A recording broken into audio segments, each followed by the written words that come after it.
Hello dear student. ਪਹਿਲਾਂ ਅਸੀਂ ਕਾਵਿ ਕਿਆਰੀ ਪੁਸਤਕ ਵਿੱਚ ਦਰਜ ਕਵੀ ਕਾਦਰ ਯਾਰ ਦੀ ਰਚਨਾ ਪੂਰਨ ਭਗਤ ਮਾਂ ਪੁੱਤਰ ਦਾ ਮੇਲ ਦੇ 4 ਪੈਰਿਆਂ ਦੀ ਵਿਆਖਿਆ ਕਰ ਚੁੱਕੇ ਹਾਂ ਅਤੇ ਹੁਣ ਨੈਕਸਟ ਅੱਜ ਬੇਟਾ ਅਸੀਂ 5ਵੇਂ 6ਵੇਂ ਅਤੇ 7ਵੇਂ ਪੈਰੇ ਦੀ ਵਿਆਖਿਆ ਕਰਨੀ ਹੈ। ਪਰ ਸਭ ਤੋਂ ਪਹਿਲਾਂ ਮੈਂ ਤੁਹਾਨੂੰ ਜੋ ਪਹਿਲਾਂ ਅਸੀਂ 4 ਪੈਰੇ ਕਰ ਚੁੱਕੇ ਹਾਂ ਉਹਨਾਂ ਸੰਬੰਧੀ ਸੰਖੇਪ ਵਿੱਚ ਜਾਣਕਾਰੀ ਦੇਵਾਂਗੀ। ਠੀਕ ਹੈ। ਕਿੱਸਾ ਪੂਰਨ ਭਗਤ ਮਾਂ ਪੁੱਤਰ ਦਾ ਮੇਲ ਸਾਡੀ ISC ਬੋਰਡ ਵੱਲੋਂ ਨਿਰਧਾਰਿਤ ਪੁਸਤਕ ਕਾਵਿ ਕਿਆਰੀ ਵਿੱਚ ਦਰਜ ਹੈ, ਜੋ ਕਿ ਕਵੀ ਕਾਦਰ ਯਾਰ ਦੀ ਸ਼ਾਹਕਾਰ ਰਚਨਾ ਹੈ। ਕਾਵਿ ਕਿਆਰੀ ਪਾਠ ਪੁਸਤਕ ਵਿੱਚ ਕਿੱਸਾ ਪੂਰਨ ਭਗਤ ਵਿੱਚੋਂ ਮਾਂ ਪੁੱਤਰ ਦਾ ਮੇਲ ਨਾਲ ਸੰਬੰਧਿਤ ਕੁਝ ਬੰਦ ਸ਼ਾਮਲ ਹਨ। ਇਸ ਵਿੱਚ ਕਵੀ ਨੇ ਮਾਂ ਦੀ ਮਮਤਾ ਦੇ ਗੌਰਵ ਅਤੇ ਮਹਿਮਾ ਨੂੰ ਬਿਆਨ ਕੀਤਾ ਹੈ। ਇਸ ਦਾ ਸੰਬੰਧ ਉਸ ਘਟਨਾ ਨਾਲ ਹੈ ਜਦੋਂ ਜੋਗੀ ਬਣਿਆ ਪੂਰਨ ਸਿਆਲਕੋਟ ਵਿਖੇ ਆਪਣੇ ਬਾਗ ਵਿੱਚ ਆਉਂਦਾ ਹੈ ਤਾਂ ਉਸ ਦੀ ਮਹਿਮਾ ਸੁਣ ਕੇ ਪੁੱਤਰ ਵਿਛੋੜੇ ਵਿੱਚ ਰੋ ਰੋ ਕੇ ਅੰਨੀ ਹੋਈ ਮਾਂ ਇੱਛਰਾਂ ਉਸ ਨੂੰ ਮਿਲਣ ਆਉਂਦੀ ਹੈ।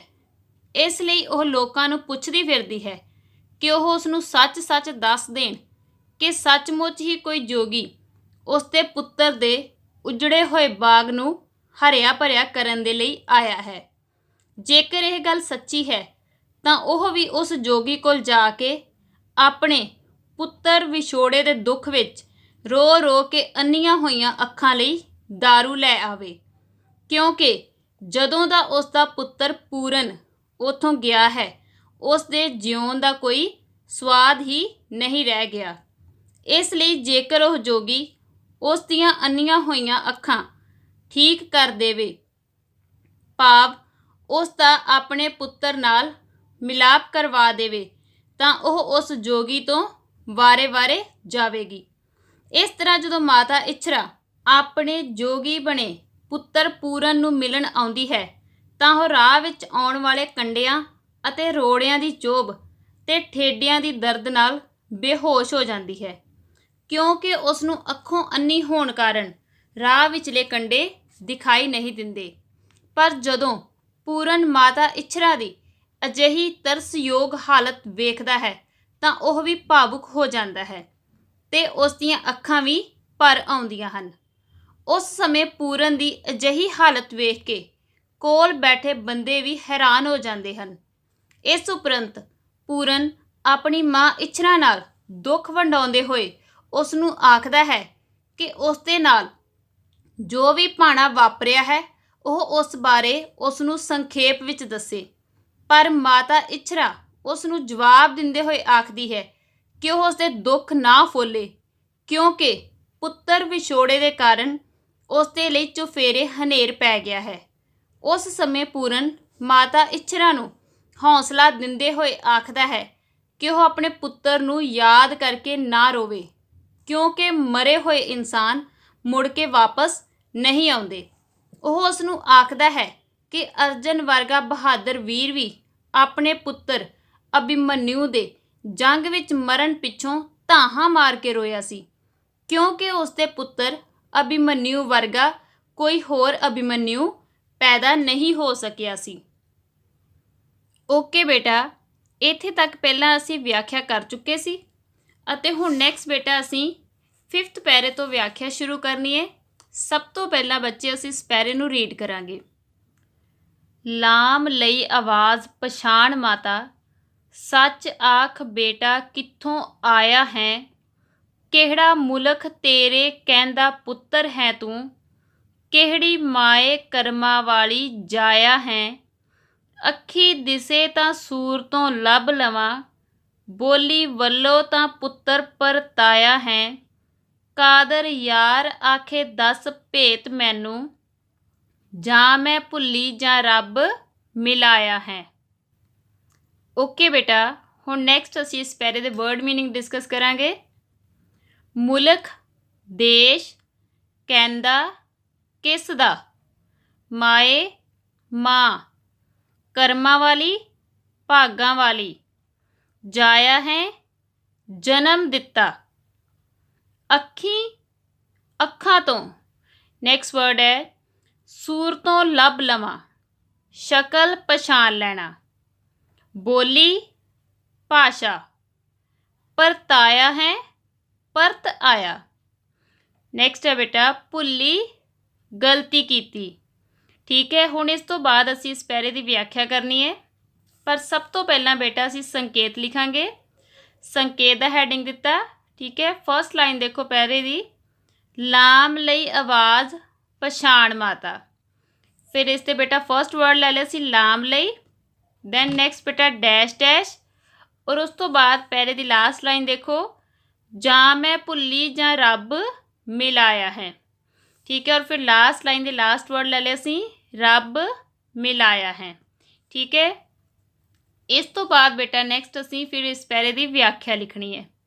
ਠੀਕ, ਓਕੇ ਬੇਟਾ। ਹੁਣ ਸਭ ਤੋਂ ਪਹਿਲਾਂ ਅਸੀਂ ਫਸਟ 2 ਲਾਈਨਸ ਰੀਡ ਕਰਾਂਗੇ। ਲਾਮ ਲਈ ਆਵਾਜ਼ ਪਛਾਣ ਮਾਤਾ, ਸੱਚ ਆਖ ਬੇਟਾ ਕਿੱਥੋਂ ਆਇਆ ਹੈ। ਠੀਕ ਹੈ, ਹੁਣ ਨੈਕਸਟ ਬੇਟਾ ਅਸੀਂ ਇਸ ਦੀ ਵਿਆਖਿਆ ਕਰਾਂਗੇ। ਇਹਨਾਂ ਸਤਰਾਂ ਵਿੱਚ ਕਵੀ ਨੇ ਸਿਆਲਕੋਟ ਵਿਖੇ ਆਪਣੇ ਬਾਗ ਵਿੱਚ ਆਏ ਪੂਰਨ ਭਗਤ ਨਾਲ ਮਾਤਾ ਇੱਛਰਾਂ ਦੇ ਮਿਲਾਪ ਦਾ ਦ੍ਰਿਸ਼ ਪੇਸ਼ ਕੀਤਾ ਹੈ ਅਤੇ ਦੱਸਿਆ ਹੈ ਕਿ ਜਦੋਂ ਪੂਰਨ ਭਗਤ ਆਪਣੀ ਮਾਂ ਦਾ ਦੁੱਖ ਸੁਣ ਕੇ ਉਸ ਨੂੰ ਦਿਲਾਸਾ ਦੇਣ ਵਾਲੀਆਂ ਗੱਲਾਂ ਕਰਦਾ ਹੈ ਤਾਂ ਮਾਤਾ ਇੱਛਰਾਂ ਉਸ ਦੀ ਆਵਾਜ਼ ਨੂੰ ਪਛਾਣ ਲੈਂਦੀ ਹੈ ਅਤੇ ਉਸ ਦੀ ਆਵਾਜ਼ ਸੁਣ ਕੇ ਉਸ ਨੂੰ ਪੁੱਛਦੀ ਹੈ ਕਿ ਉਸ ਨੂੰ ਸੱਚ-ਸੱਚ ਦੱਸੇ ਕਿ ਉਹ ਕਿੱਥੋਂ ਆਇਆ ਹੈ। ਠੀਕ ਹੈ ਬੇਟਾ, ਨੈਕਸਟ ਲਾਈਨਸ, ਕਿਹੜਾ ਮੁਲਕ ਤੇਰੇ ਕਹਿੰਦਾ ਪੁੱਤਰ ਹੈ ਤੂੰ, ਕਿਹੜੀ ਮਾਏ ਕਰਮਾਂ ਵਾਲੀ ਜਾਇਆ ਹੈ। ਠੀਕ ਹੈ, ਨੈਕਸਟ ਬੇਟਾ ਇਸ ਦੀ ਵਿਆਖਿਆ ਹੈ। ਕਿਹੜਾ ਮੁਲਕ ਤੇਰੇ ਮਤਲਬ ਕਿ ਇੱਥੇ ਮਾਤਾ ਇੱਛਰਾ ਪੂਰਨ ਭਗਤ ਨੂੰ ਪੁੱਛ ਰਹੀ ਹੈ ਕਿ ਉਸ ਦਾ ਦੇਸ਼ ਕਿਹੜਾ ਹੈ, ਉਹ ਕਿਸ ਦਾ ਪੁੱਤਰ ਹੈ ਅਤੇ ਕਿਹੜੀ ਕਰਮਾਂ ਵਾਲੀ ਭਾਵ ਭਾਗਾਂ ਵਾਲੀ ਮਾਂ ਨੇ ਉਸ ਨੂੰ ਜਨਮ ਦਿੱਤਾ ਹੈ। ਠੀਕ ਹੈ, ਨੈਕਸਟ ਲਾਈਨਸ ਬੇਟਾ, ਅੱਖੀ ਦਿਸੇ ਤਾਂ ਸੂਰ ਤੋਂ ਲੱਭ ਲਵਾਂ, ਬੋਲੀ ਵੱਲੋਂ ਤਾਂ ਪੁੱਤਰ ਪਰਤਾਇਆ ਹੈ। ਠੀਕ ਹੈ, ਨੈਕਸਟ ਬੇਟਾ ਇਸ ਦੀ ਵਿਆਖਿਆ ਹੈ। ਇਹ ਸਾਰੇ ਸਵਾਲ ਪੂਰਨ ਨੂੰ ਪੁੱਛਣ ਤੋਂ ਬਾਅਦ ਮਾਤਾ ਇੱਛਰਾ ਆਖਦੀ ਹੈ ਕਿ ਜੇਕਰ ਉਸ ਨੂੰ ਅੱਖਾਂ ਤੋਂ ਦਿਸਦਾ ਹੁੰਦਾ ਭਾਵ ਉਸ ਦੀਆਂ ਅੱਖਾਂ ਵਿੱਚ ਨੂਰ ਹੁੰਦਾ ਤਾਂ ਉਸ ਨੇ ਉਸ ਦੀ ਸੂਰਤ ਵੇਖ ਕੇ ਉਸ ਨੂੰ ਪਛਾਣ ਲੈਣਾ ਸੀ। ਠੀਕ ਹੈ, ਪਰ ਉਸ ਦੀ ਬੋਲੀ ਸੁਣ ਕੇ ਉਸ ਨੂੰ ਇਸ ਤਰ੍ਹਾਂ ਪ੍ਰਤੀਤ ਹੋ ਰਿਹਾ ਹੈ ਕਿ ਜਿਵੇਂ ਉਸ ਦਾ ਵਿਛੜਿਆ ਹੋਇਆ ਪੁੱਤਰ ਪੂਰਨ ਵਾਪਸ ਪਰਤ ਆਇਆ ਹੈ। ਠੀਕ ਹੈ ਬੇਟਾ, ਨੈਕਸਟ ਲਾਈਨਸ, ਕਾਦਰ ਯਾਰ ਆਖੇ ਦੱਸ ਭੇਤ ਮੈਨੂੰ, ਜਾਂ ਮੈਂ ਭੁੱਲੀ ਜਾਂ ਰੱਬ ਮਿਲਾਇਆ ਹੈ। ਠੀਕ ਹੈ, ਨੈਕਸਟ ਬੇਟਾ ਇਸ ਦੀ ਵਿਆਖਿਆ ਹੈ। ਇਸ ਤਰ੍ਹਾਂ ਕਵੀ ਕਾਦਰ ਯਾਰ ਲਿਖਦਾ ਹੈ ਕਿ ਮਾਤਾ ਇੱਛਰਾ ਆਪਣੇ ਪੁੱਤਰ ਪੂਰਨ ਨੂੰ ਪੁੱਛਦੀ ਹੈ ਕਿ ਉਹ ਉਸ ਨੂੰ ਭੇਤ ਦੀ ਗੱਲ ਦੱਸੇ ਕਿ ਉਸ ਨੇ ਉਸ ਨੂੰ ਪਛਾਣਨ ਵਿੱਚ ਗਲਤੀ ਕੀਤੀ ਹੈ ਜਾਂ ਰੱਬ ਨੇ ਉਸ ਨੂੰ ਉਸ ਦੇ ਵਿਛੜੇ ਹੋਏ ਪੁੱਤਰ ਨਾਲ ਮਿਲਾ ਦਿੱਤਾ ਹੈ।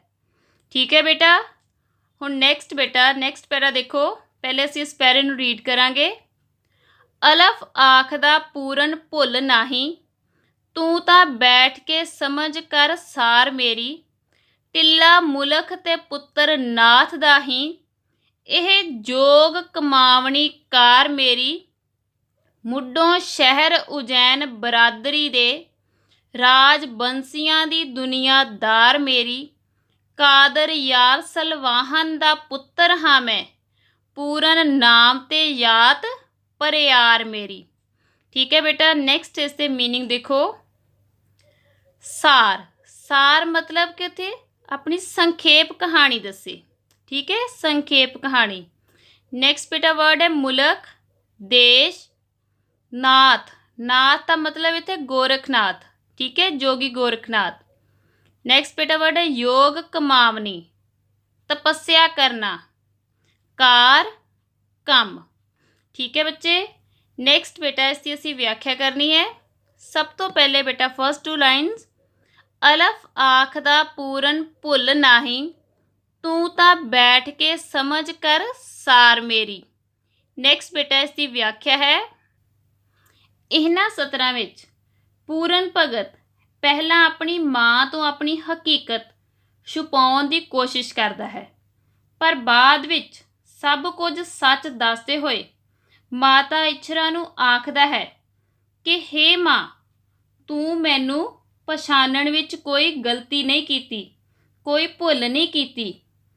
ਤੂੰ ਮੇਰੇ ਕੋਲ ਆ ਕੇ ਬੈਠ, ਮੈਂ ਤੈਨੂੰ ਆਪਣੇ ਬਾਰੇ ਸਾਰੀ ਜਾਣਕਾਰੀ ਦਿੰਦਾ ਹਾਂ।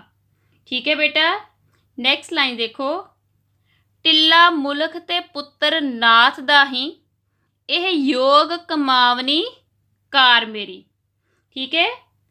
ਇਸ ਤਰ੍ਹਾਂ ਪੂਰਨ ਭਗਤ ਆਪਣੇ ਬਾਰੇ ਮਾਤਾ ਇੱਛਰਾਂ ਨੂੰ ਦੱਸਦਾ ਹੈ ਕਿ ਉਸ ਦਾ ਦੇਸ਼ ਜੋਗੀਆਂ ਦਾ ਟਿੱਲਾ ਹੈ। ਠੀਕ ਹੈ। ਅਤੇ ਉਹ ਗੋਰਖਨਾਥ ਦਾ ਪੁੱਤਰ ਹੈ। ਉਸ ਦਾ ਕੰਮ ਪਰਮਾਤਮਾ ਦੀ ਤਪੱਸਿਆ ਕਰਨਾ ਹੈ। ਜੋਗ ਕਮਾਵਣਾ ਮਤਲਬ ਪਰਮਾਤਮਾ ਦੀ ਪ੍ਰਭੂ ਭਗਤੀ ਕਰਨਾ ਜਾਂ ਪਰਮਾਤਮਾ ਦਾ ਤਪ ਕਰਨਾ। ਠੀਕ ਹੈ। ਨੈਕਸਟ ਬੇਟਾ ਹੁਣ ਅਸੀਂ ਇਹ 4 ਲਾਈਨਾਂ ਜੋ ਨੇ ਇਕੱਠੀਆਂ ਰੀਡ ਕਰਾਂਗੇ। ਮੁੱਢੋਂ ਸ਼ਹਿਰ ਉਜੈਨ ਬਰਾਦਰੀ ਦੇ, ਰਾਜ ਬੰਸੀਆਂ ਦੀ ਦੁਨੀਆਦਾਰ ਮੇਰੀ, ਕਾਦਰ ਯਾਰ ਸਲਵਾਹਨ ਦਾ ਪੁੱਤਰ ਹਾਂ ਮੈਂ, ਪੂਰਨ ਨਾਮ ਤੇ ਜਾਤ ਪਰਿਆਰ ਮੇਰੀ। ਠੀਕ ਹੈ ਬੇਟਾ। ਨੈਕਸਟ ਬੱਚੇ ਇਸ ਦੀ ਵਿਆਖਿਆ ਹੈ। ਇਸ ਤੋਂ ਬਾਅਦ ਪੂਰਨ ਆਪਣੇ ਪਰਿਵਾਰਿਕ ਪਿਛੋਕੜ ਬਾਰੇ ਮਾਤਾ ਇੱਛਰਾਂ ਨੂੰ ਦੱਸਦਾ ਹੈ ਕਿ ਉਸ ਦਾ ਮੁੱਢਲਾ ਸ਼ਹਿਰ ਉਜੈਨ ਹੈ ਅਤੇ ਉਹ ਰਾਜਵੰਸ਼ ਘਰਾਣੇ ਨਾਲ ਸੰਬੰਧ ਰੱਖਦਾ ਹੈ। ਉਹ ਰਾਜੇ ਸਲਵਾਹਨ ਦਾ ਪੁੱਤਰ ਹੈ। ਉਸ ਦਾ ਨਾਮ ਪੂਰਨ ਹੈ ਅਤੇ ਉਸ ਦੀ ਜਾਤ ਪਰਿਆਰ ਹੈ। ਠੀਕ ਹੈ ਬੇਟਾ। ਇਸ ਤੋਂ ਬਾਅਦ ਬੇਟਾ ਅਸੀਂ ਨੈਕਸਟ ਪੈਰਾ ਰੀਡ ਕਰਾਂਗੇ। ਹੁਣ ਦੇਖੋ ਬੇਟਾ, ਨੈਕਸਟ ਪੈਰੇ ਦੀ ਜੋ ਸੈਕਿੰਡ ਲਾਈਨ ਹੈ, ਇੱਥੇ ਵਰਡ ਦਿੱਤਾ ਬੇਦੀ ਦੇ, ਜਦ ਕਿ ਵਰਡ ਹੈ ਰਾਈਟ ਵਰਡ ਜੋ ਹੈ ਬੇਦੀ ਦੇ। ਠੀਕ ਹੈ। ਹੁਣ ਬੇਟਾ ਅਸੀਂ ਇਸ ਪੈਰੇ ਨੂੰ ਰੀਡ ਕਰਾਂਗੇ। ਇਹ ਯਾਦ ਨਾ ਮਾਤਾ ਨੂੰ ਗਮ ਰਿਹਾ, ਪੜਦੇ ਬੇਦੀਦੇ ਸੜ ਕੇ ਖੁੱਲ ਗਏ। ਨੈਕਸਟ ਲਾਈਨ ਆ ਬੇਟਾ ਪੇਜ ਨੰਬਰ 14 ਤੇ। ਪੂਰਨ ਵੇਖਦੀ ਨੂੰ ਥਣੀ ਦੁੱਧ ਪਿਆ, ਧਾਰ ਮੁਖ ਪਰ ਨਾਲੜੇ ਚੱਲ ਗਏ। ਉਹਨੂੰ ਉੱਠ ਕੇ ਸੀਨੇ ਦੇ ਨਾਲ ਲਾਇਆ, ਰੱਬ ਸੁੱਖ ਦਿੱਤੇ ਦੁੱਖ ਭੁੱਲ ਗਏ।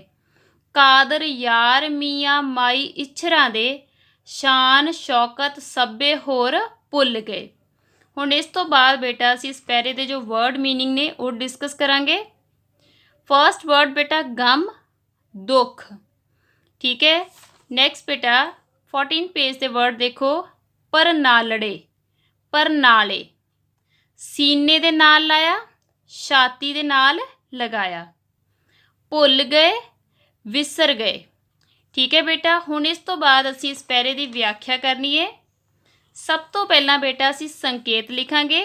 ਜਿਵੇਂ ਫਸਟ ਲਾਈਨ ਬੇਟਾ, ਇਹ ਯਾਦ ਨਾ ਮਾਤਾ ਨੂੰ ਗਮ ਰਿਹਾ। ਠੀਕ ਹੈ। ਸੰਕੇਤ ਵਿੱਚ ਹੁਣ ਪਹਿਲੇ ਫਸਟ ਵਰਡ ਲੈ ਲਏ थे, ਇਹ ਯਾਦ, ਫਿਰ ਡੈਸ਼ ਡੈਸ਼। ਉਸ ਤੋਂ ਬਾਅਦ ਬੇਟਾ ਲਾਸਟ ਲਾਈਨ ਦੇਖੋ ਇਸ ਪੈਰੇ ਦੀ, ਸ਼ਾਨ ਸ਼ੌਕਤ ਸਭੇ ਹੋਰ ਭੁੱਲ ਗਏ। ਠੀਕ ਹੈ। ਹੁਣ ਲਾਸਟ ਵਰਡ ਲੈ ਲਏ ਅਸੀਂ ਸੰਕੇਤ ਵਿੱਚ, ਡੈਸ਼ ਡੈਸ਼ ਤੋਂ ਬਾਅਦ ਭੁੱਲ ਗਏ। ਉਸ ਤੋਂ ਬਾਅਦ ਬੇਟਾ ਅਸੀਂ ਵਿਆਖਿਆ ਦਾ ਹੈਡਿੰਗ ਦੇਵਾਂਗੇ ਅਤੇ ਜੋ ਇਸ ਪੈਰੇ ਦੀ ਵਿਆਖਿਆ ਹੋਵੇਗੀ ਉਹ ਨੈਕਸਟ ਲਿਖਾਂਗੇ। ਠੀਕ ਹੈ ਬੱਚੇ। ਹੁਣ ਨੈਕਸਟ ਬੇਟਾ ਸਭ ਤੋਂ ਪਹਿਲਾਂ ਅਸੀਂ ਇਸ ਪੈਰੇ ਦੀਆਂ ਫਸਟ 2 ਲਾਈਨਸ ਰੀਡ ਕਰਾਂਗੇ। ਇਹ ਯਾਦ ਨਾ ਮਾਤਾ ਨੂੰ ਗਮ ਰਿਹਾ, ਪੜਦੇ ਬੇਦੀਦੇ ਸੜ ਕੇ ਖੁੱਲ ਗਏ। ਠੀਕ ਹੈ। ਹੁਣ ਨੈਕਸਟ ਬੇਟਾ ਇਸ ਦੀ ਵਿਆਖਿਆ ਹੈ। ਕਵੀ ਕਾਦਰ ਯਾਰ ਨੇ ਪੂਰਨ ਭਗਤ ਮਾਂ ਪੁੱਤਰ ਦੇ ਮੇਲ ਕਿੱਸੇ ਦੇ ਇਸ ਅਖੀਰਲੇ ਬੰਦ ਵਿੱਚ ਮਾਂ ਪੁੱਤਰ ਦੇ ਮਿਲਾਪ ਨੂੰ ਬੜੇ ਹੀ ਸਜੀਵ ਰੂਪ ਵਿੱਚ ਰੂਪਮਾਨ ਕੀਤਾ ਹੈ ਅਤੇ ਦੱਸਿਆ ਹੈ ਕਿ ਜਦੋਂ ਮਾਤਾ ਇੱਛਰਾਂ ਪੂਰਨ ਦੇ ਮੂੰਹੋਂ ਉਸ ਦੇ ਬਾਰੇ ਸਾਰੀ ਜਾਣਕਾਰੀ ਸੁਣਦੀ ਹੈ ਤਾਂ ਉਸ ਦੇ ਮਨ 'ਤੇ ਛਾਏ ਹੋਏ ਗਮ ਦੇ ਬੱਦਲ ਦੂਰ ਹੋ ਜਾਂਦੇ ਹਨ ਅਤੇ ਉਹ ਅੱਖਾਂ ਜੋ ਪੁੱਤਰ ਵਿਯੋਗ ਵਿੱਚ रो रो के अन्नियां हो गईयां सन, उन्हां अखां विच रोशनी वापस आ जाती है। ठीक है बेटा, हुण नैक्सट बच्चे 14 पेज ते नैक्सट लाइन्स। पूरन वेखदी नूं थणी दुध पिया, धार मुख पर ना लड़े चल गए। ठीक है, नैक्सट बच्चे इसकी व्याख्या है। इस तरह जदों माता इछरा अपने पुत्र नूं नज़र भर के वेखदी है तां उसकी माँ की ममता जाग पैंदी है अते जिहड़ा दुध उसने पूरन नूं बचपन विच पियाउणा सी ਉਹ परनाले बन के वह तुरदा है। ठीक है बेटा, नैक्सट लाइन्स बेटा। ਉਹਨੂੰ ਉੱਠ के सीने दे नाल लाया, रब सुख दिते दुख भुल गए। नैक्सट बेटा इसकी व्याख्या है। ਤਾਂ माता इछरा अपने पुत्र नूं उठ के अपनी छाती दे नाल लगा दिंदी है। उस समय माता इछरा नूं पुत्र वियोग विच बर्दाश्त कीते सारे दुख तकलीफां भुल जाते हैं अते उस नूं पुत्र मिलाप विच सुख की प्राप्ति महसूस होण लग पैंदी है। ठीक है बेटा, नैक्सट लाइन्स देखो। कादर यार मियाँ माई इछरा दे शान शौकत सब्बे होर भुल गए। नैक्सट बेटा इसकी व्याख्या है। इस तरह कवि कादर यार लिखता है कि माता इछरा जो कि राजे सलवाहन की पटराणी सी, जदों उसका अपने विछड़े हुए पुत्र नाल मेल हुंदा है तां उसके प्यार विच इन्नी लीन हो जाती है कि उसनूं सारे शानो शौकत भुल जाते हैं, भाव कि विसर जाते हैं। ओके बेटा, इत्थे तक साडी जो व्याख्या है वो कंप्लीट हो गई है ते सारी व्याख्या बेटा तुसीं अपनी कॉपीज़ उपर लिखनी है। ठीक है, थैंक यू बेटा।